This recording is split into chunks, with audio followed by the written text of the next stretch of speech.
Welcome, if this is your first time watching Who Remembers, the series where we discuss and break down my thoughts on games that are at least 10 years old or older. Some we are revisiting, and some we are playing for the first time. I'll try to keep it mostly spoiler-free by avoiding any major plot points. So let's get started. Splinter Cell has to be one of my favorite games to replay. I remember several times in my life where I had this random urge to revisit the world of Sam Fisher in the original Splinter Cell. There are so many great titles in this groundbreaking franchise, but there is something so nostalgic about the first title. Today we take a trip down memory lane with the 2002 classic that revolutionized the entire landscape of stealth video games. Splinter Cell was another one that kind of snuck up on me back in the day. I was already a huge Metal Gear Solid fan, so another stealth title instantly kind of intrigued me once I saw the trailer. Published by Ubisoft, which was a respectable company at the time before the dark arrival of microtransactions. Xbox was peaking as well, with so many great titles on the console. So naturally most of my experiences with Splinter Cell were here on the original OG Xbox, which actually had better visuals and real-time cutscenes.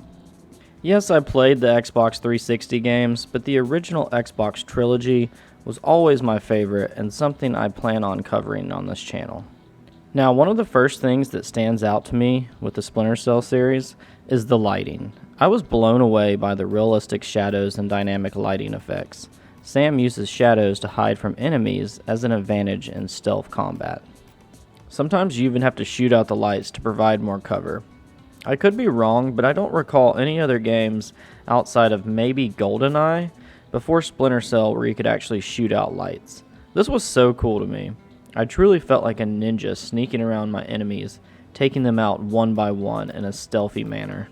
Now don't get me wrong, Metal Gear Solid was groundbreaking in its own right, but Splinter Cell took it to the next level overall with a more realistic feel, with the advanced enemy AI and the option to approach each level in different ways. The stakes were often higher based on requirements for each level. Sometimes you can't shoot or kill anybody, or even set off an alarm. Often breaking these rules would result in a mission failure.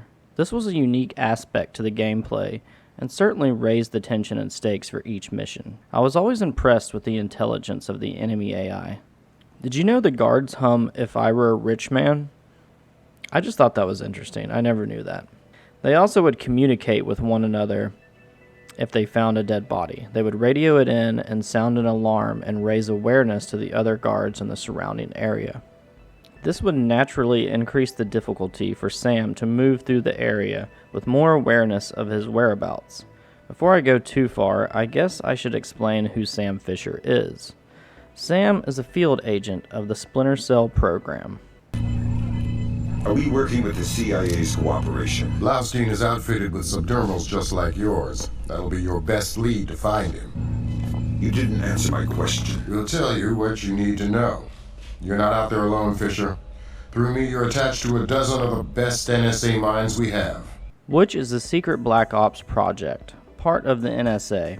Sam is a master of stealth, close quarters combat, surveillance tactics, computer hacking, explosives, and firearms. The main objective of Splinter Cell is to investigate the disappearance of two CIA officers, gather intelligence to find and take down Georgian President Nikolai's. Sam travels to many different locations throughout Splinter Cell, everywhere from Georgia, the Caspian Sea, Virginia, Russia, and even Myanmar. Each mission is unique to its location, providing the player with the ability to approach it in different ways. The training course at the beginning of the game provides the player with the required skills to advance through the game. Ubisoft does a great job in teaching the basics in a fun and engaging way. The game starts you off in the police station in Georgia, which gives you a good understanding in basic stealth, firearms, and close combat. It's a good starting point to provide the player with the mechanics of hiding bodies in the shadow. To avoid any alarms, this technique will be used consistently throughout your playthrough, so it's a good idea to master it from the beginning. I definitely have some missions that I love, and some that are, let's just say, kind of annoying. Let's start off with the good. The police station and Chinese embassy are great levels, but my absolute favorite has always been the CIA HQ. I mean, right off the bat, it's so damn cool that you get to sneak into the CIA headquarters and gather intelligence. It's simply amazing. There's multiple ways to access the building, which was unique for the time. Most games in the early 2000s were still fairly linear, and didn't really offer much choice in decision making. It was common to have only one way to progress in any form or fashion.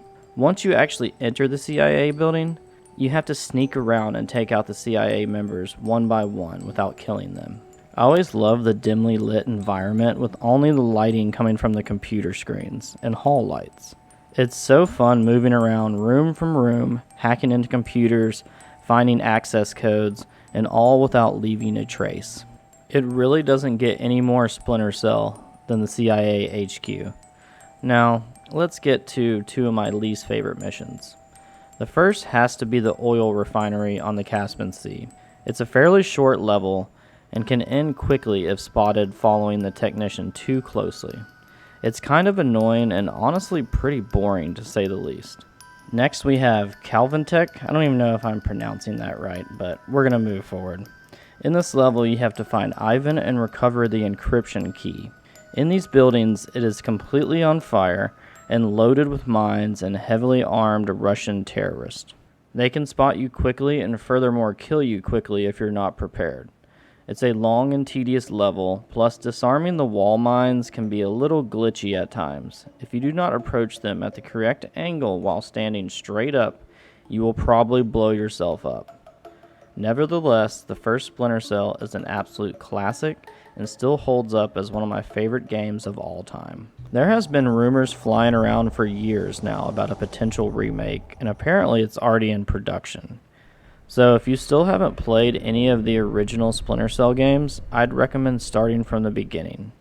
The original trilogy still holds up really well today and looks great. It's hard to believe at the time of this recording, but it's over 20 years old. The OG Xbox surprised me with so many great titles, but Splinter Cell takes the cake for me. Outside of the first Halo, I guess. Both were so groundbreaking in their own right. Stealth games have become more and more common and advanced over the years, but Splinter Cell took the foundation laid down by Metal Gear Solid and really took it to the next level. Sam Fisher is an absolute legend, and one of my all-time favorite video game characters still to this day. Don't take it from me though, experience it for yourself. So fire up those night vision goggles and head out into the darkness to discover the epic tale of Sam Fisher and Splinter Cell. Thanks again for supporting my Who Remembers series and LinkedToThePast as a channel as a whole. Comment down below your favorite Splinter Cell memory and make sure to hit the thumbs up button if you enjoyed this video.